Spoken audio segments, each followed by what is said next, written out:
Hi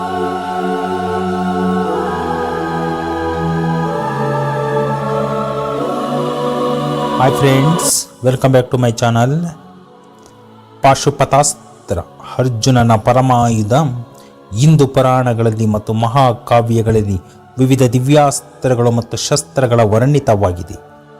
ಇವುಗಳಲ್ಲಿ ಪಾಶುಪತಾಸ್ತ್ರವು ಅತ್ಯಂತ ಶಕ್ತಿಶಾಲಿ ಮತ್ತು ಭಯಂಕರವಾದ ಆಯುಧವೆಂದೇ ಪರಿಗಣಿತವಾಗಿದೆ. ಈ ಅಸ್ತ್ರವನ್ನು ಭಗವಾನ್ ಶಿವನು ತಮ್ಮ ಭಕ್ತನಾದ ಅರ್ಜುನನಿಗೆ ಪ್ರದಾನ ಮಾಡಿದನು. ಪಾಶುಪತಾಸ್ತ್ರದ ಮಹತ್ವ, ಶಕ್ತಿ ಮತ್ತು ಅದರ ಪರಿಣಾಮಗಳನ್ನು ಮಹಾಭಾರತದಲ್ಲಿ ವಿವರವಾಗಿ ವರ್ಣಿಸಲಾಗಿದೆ. ಈ ವಿಡಿಯೋದಲ್ಲಿ ಪಾಶುಪತಾಸ್ತ್ರದ ಉತ್ಪತ್ತಿ ಮತ್ತು ಅದರ ವಿಶೇಷತೆಗಳು ಮತ್ತು ಅರ್ಜುನನಿಗೆ ಇದರ ಪ್ರಾಪ್ತಿಯ ಕಥೆಯನ್ನು ಒಂದೊಂದಾಗಿ ತಿಳಿಯುತ್ತಾ ಹೋಗೋಣ. ಸ್ನೇಹಿತರೆ, ಅದಕ್ಕೂ ಮುಂಚೆ ನೀವಿನ್ನು ನಮ್ಮ ಚಾನಲ್ಗೆ ಸಬ್ಸ್ಕ್ರೈಬ್ ಆಗಿಲ್ಲದೇ ಇದ್ದರೆ ದಯವಿಟ್ಟು ನಮ್ಮ ಚಾನಲನ್ನು ಸಬ್ಸ್ಕ್ರೈಬ್ ಆಗಿ. ಪಾಶುಪತಾಸ್ತ್ರವು ಭಗವಾನ್ ಶಿವನ ಅತ್ಯಂತ ಪ್ರಿಯವಾದ ಆಯುಧವಾಗಿದೆ.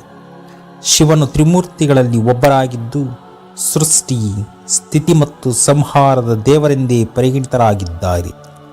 ಪಾಶುಪತಾಸ್ತ್ರವು ಶಿವನ ಸಂಹಾರಕ ಶಕ್ತಿಯ ಪ್ರತೀಕವಾಗಿದೆ. ಇದು ಅವನ ಕೋಪ ಮತ್ತು ವಿನಾಶಕಾರಿ ಶಕ್ತಿಯನ್ನು ಪ್ರತಿಬಿಂಬಿಸುತ್ತದೆ. ಈ ಅಸ್ತ್ರವನ್ನು ಪಾಶುಪತ ಎಂದು ಕರೆಯಲಾಗುತ್ತದೆ, ಏಕೆಂದರೆ ಇದು ಪಾಶುಪತಿ, ಶಿವನ ಇನ್ನೊಂದು ಹೆಸರು, ಇದರಿಂದ ಬಂದಿದೆ. ಪಾಶುಪತಾಸ್ತ್ರವು ಅತ್ಯಂತ ಭಯಂಕರವಾದ ಆಯುಧವಾಗಿದ್ದು ಇದನ್ನು ಬಳಸಿದಾಗ ಸೃಷ್ಟಿಯ ಮೇಲೆ ವಿನಾಶಕಾರಿ ಪರಿಣಾಮಗಳನ್ನು ಉಂಟಾಗುತ್ತವೆ. ಇದು ಶತ್ರುಗಳನ್ನು ನಾಶ ಮಾಡುವುದಲ್ಲದೆ ಸಮಗ್ರ ಪ್ರಪಂಚವನ್ನು ನಾಶ ಮಾಡುವ ಸಾಮರ್ಥ್ಯವನ್ನು ಹೊಂದಿದೆ. ಆದ್ದರಿಂದ ಈ ಅಸ್ತ್ರವನ್ನು ಬಳಸುವುದು ಅತ್ಯಂತ ಸೂಕ್ಷ್ಮ ಮತ್ತು ಜವಾಬ್ದಾರಿಯುತ ಕಾರ್ಯವೆಂದೇ ಪರಿಗಣಿಸಲಾಗಿದೆ. ಇದನ್ನು ಕೇವಲ ಧರ್ಮಯುದ್ಧದಲ್ಲಿ ಮತ್ತು ಅತ್ಯವಶ್ಯಕ ಸಂದರ್ಭಗಳಲ್ಲಿ ಮಾತ್ರ ಬಳಸಬೇಕೆಂದು ನಿರ್ಧರಿಸಲಾಗಿದೆ. ಅರ್ಜುನನ ತಪಸ್ಸು ಮತ್ತು ಶಿವನ ದರ್ಶನ. ಮಹಾಭಾರತದಲ್ಲಿ ಅರ್ಜುನನು ಕುರುಕ್ಷೇತ್ರ ಯುದ್ಧದ ತಯಾರಿಯಲ್ಲಿ ತನ್ನನ್ನು ತಾನು ಸಿದ್ಧಪಡಿಸಿಕೊಳ್ಳುತ್ತಾನೆ. ಅವನು ತನ್ನ ಶತ್ರುಗಳನ್ನು ಸೋಲಿಸಲು ಮತ್ತು ಧರ್ಮರಾಜ್ಯವನ್ನು ಸ್ಥಾಪಿಸಲು ಅತ್ಯಂತ ಶಕ್ತಿಶಾಲಿ ಆಯುಧಗಳ ಅಗತ್ಯವನ್ನು ಅರಿತುಕೊಂಡನು.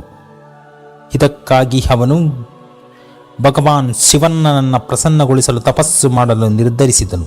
ಅರ್ಜುನನು ಹಿಮಾಲಯದ ಗಂಭೀರ ಪ್ರದೇಶಗಳಿಗೆ ತೆರಳಿ ಕಠಿಣ ತಪಸ್ಸನ್ನು ಆರಂಭಿಸಿದನು. ಅವನು ಕೇವಲ ಹವ್ಯಕವನ್ನು ಸೇವಿಸುತ್ತಾ ಕಠೋರ ಶೀತದಲ್ಲಿ ಧ್ಯಾನಮಗ್ನನಾಗಿದ್ದನು. ಅವನ ತಪಸ್ಸು ಅತ್ಯಂತ ಕಠಿಣವಾಗಿತ್ತು ಮತ್ತು ಅದರಿಂದ ತೇಜಸ್ಸು ಸಮಗ್ರ ಬ್ರಹ್ಮಾಂಡವನ್ನು ಪ್ರಕಾಶಿಸಿತು. ಶಿವನು ಅರ್ಜುನನ ಭಕ್ತಿ ಮತ್ತು ತಪಸ್ಸಿನಿಂದ ಪ್ರಸನ್ನರಾದರು. ಅವರು ಅರ್ಜುನನನ್ನು ಪರೀಕ್ಷಿಸಲು ನಿರ್ಧರಿಸಿದರು. ಶಿವನು ಒಬ್ಬ ಬೇಟೆಗಾರನ ರೂಪದಲ್ಲಿ ಅರ್ಜುನನ ಮುಂದೆ ಪ್ರತ್ಯಕ್ಷರಾದರು. ಅರ್ಜುನನು ಆ ಬೇಟೆಗಾರನನ್ನು ಗುರುತಿಸಲಿಲ್ಲ ಮತ್ತು ಅವನು ತನ್ನ ತಪಸ್ಸನ್ನು ಭಂಗಪಡಿಸಲು ಬಂದಿದ್ದಾನೆಂದು ಭಾವಿಸಿದನು. ಇಬ್ಬರ ನಡುವೆ ಒಂದು ತೀವ್ರ ಯುದ್ಧವು ಪ್ರಾರಂಭವಾಯಿತು.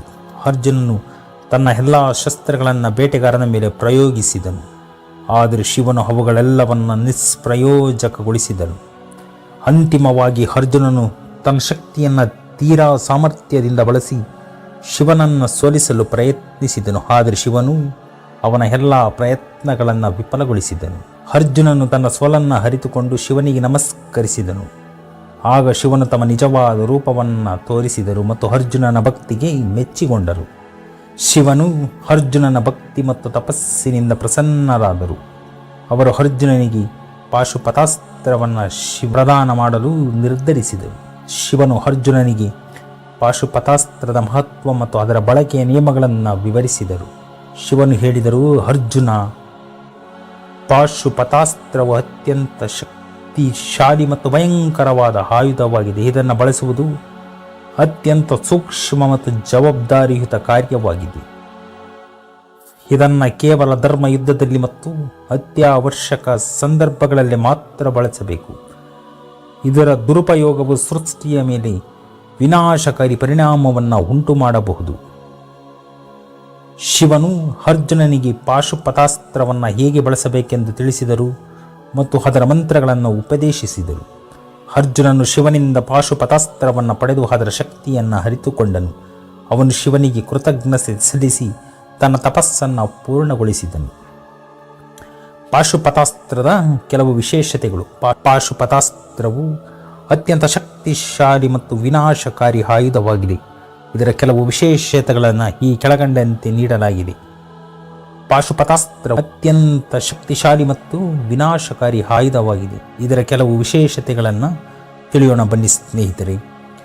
ದಿವ್ಯ ಶಕ್ತಿ. ಪಾಶುಪತಾಸ್ತ್ರವು ಶಿವನ ದಿವ್ಯ ಶಕ್ತಿಯಿಂದ ಆವೃತವಾಗಿದೆ. ಇದು ಸಾಮಾನ್ಯ ಶಸ್ತ್ರಗಳಂತೆ ಭೌತಿಕವಾಗಿ ಕಾಣುವುದಿಲ್ಲ, ಆದರೆ ಇದರ ಶಕ್ತಿಯು ಅಪಾರವಾದುದು. ವಿನಾಶಕಾರಿ ಪರಿಣಾಮ. ಈ ಅಸ್ತ್ರವನ್ನು ಬಳಸಿದಾಗ ಅದು ಶತ್ರುಗಳನ್ನು ಮಾತ್ರವಲ್ಲದೆ ಸಮಗ್ರ ಪ್ರಪಂಚವನ್ನೇ ನಾಶ ಮಾಡುವ ಸಾಮರ್ಥ್ಯ ಹೊಂದಿದೆ. ಇದರಿಂದ ಉಂಟಾಗುವ ಪರಿಣಾಮಗಳು ಅಪಾರವಾದವು. ನಿಯಂತ್ರಿತ ಬಳಕೆ. ಪಾಶುಪತಾಸ್ತ್ರವನ್ನು ಬಳಸುವುದು ಅತ್ಯಂತ ಸೂಕ್ಷ್ಮ ಮತ್ತು ಜವಾಬ್ದಾರಿಯುತ ಕಾರ್ಯವಾಗಿದೆ. ಇದನ್ನು ಕೇವಲ ಧರ್ಮಯುದ್ಧದಲ್ಲಿ ಮತ್ತು ಅತ್ಯವಶ್ಯಕ ಸಂದರ್ಭಗಳಲ್ಲಿ ಮಾತ್ರ ಬಳಸಬೇಕು. ಮಂತ್ರಗಳು ಮತ್ತು ಉಪದೇಶ.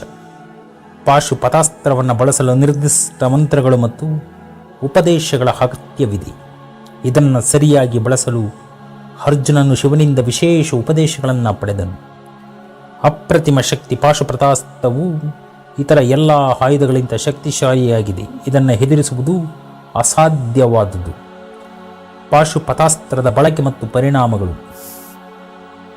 ಮಹಾಭಾರತದ ಯುದ್ಧದಲ್ಲಿ ಅರ್ಜುನನು ಪಾಶುಪತಾಸ್ತ್ರವನ್ನು ಬಳಸಿದನು. ಇದು ಅವನ ಶತ್ರುಗಳ ಮೇಲೆ ವಿನಾಶಕಾರಿ ಪರಿಣಾಮಗಳನ್ನು ಉಂಟು ಮಾಡಿತು. ಆದರೆ ಅರ್ಜುನನು ಶಿವನ ಉಪದೇಶಗಳನ್ನು ಅನುಸರಿಸಿ ಈ ಅಸ್ತ್ರವನ್ನು ನಿಯಂತ್ರಿತವಾಗಿ ಬಳಸಿದನು. ಪಾಶುಪತಾಸ್ತ್ರದ ಬಳಕೆಯಿಂದ ಉಂಟಾದ ಪರಿಣಾಮಗಳು ಅಪಾರವಾದವು. ಇದು ಶತ್ರುಗಳನ್ನು ನಾಶ ಮಾಡುವುದಲ್ಲದೆ ಅವರ ಮನಸ್ಸನ್ನು ಕೂಡ ಭಯಭೀತಗೊಳಿಸಿತು. ಅರ್ಜುನನು ಈ ಅಸ್ತ್ರವನ್ನು ಬಳಸಿ ಯುದ್ಧದಲ್ಲಿ ವಿಜಯವನ್ನು ಸಾಧಿಸಿದನು. ಆದರೆ ಪಾಶುಪತಾಸ್ತ್ರವನ್ನು ಬಳಸುವುದು ಅತ್ಯಂತ ಸೂಕ್ಷ್ಮವಾದ ಕಾರ್ಯವಾಗಿದೆ. ಇದರ ದುರುಪಯೋಗವು ಸೃಷ್ಟಿಯ ಮೇಲೆ ವಿನಾಶಕಾರಿ ಪರಿಣಾಮವನ್ನು ಉಂಟು ಮಾಡಬಹುದು. ಆದ್ದರಿಂದ ಇದನ್ನು ಕೇವಲ ಧರ್ಮಯುದ್ಧದಲ್ಲಿ ಮತ್ತು ಅತ್ಯವಶ್ಯಕ ಸಂದರ್ಭಗಳಲ್ಲಿ ಮಾತ್ರ ಬಳಸಬೇಕೆಂದು ನಿರ್ಧರಿಸಲಾಗಿದೆ.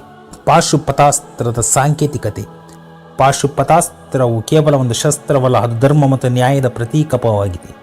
ಇದು ಶಿವನ ಸಂಹಾರಕ ಶಕ್ತಿಯನ್ನು ಪ್ರತಿಬಿಂಬಿಸುತ್ತದೆ ಮತ್ತು ಅಧರ್ಮದ ವಿರುದ್ಧ ಧರ್ಮದ ವಿಜಯವನ್ನು ಸೂಚಿಸುತ್ತದೆ. ಅರ್ಜುನನು ಪಾಶುಪತಾಸ್ತ್ರವನ್ನು ಪಡೆದು ಅದರ ಶಕ್ತಿಯನ್ನು ಅರಿತುಕೊಂಡನು. ಇದು ಅವನಿಗೆ ಧರ್ಮಯುದ್ಧದಲ್ಲಿ ವಿಜಯವನ್ನು ಸಾಧಿಸಲು ಸಹಾಯ ಮಾಡಿತು.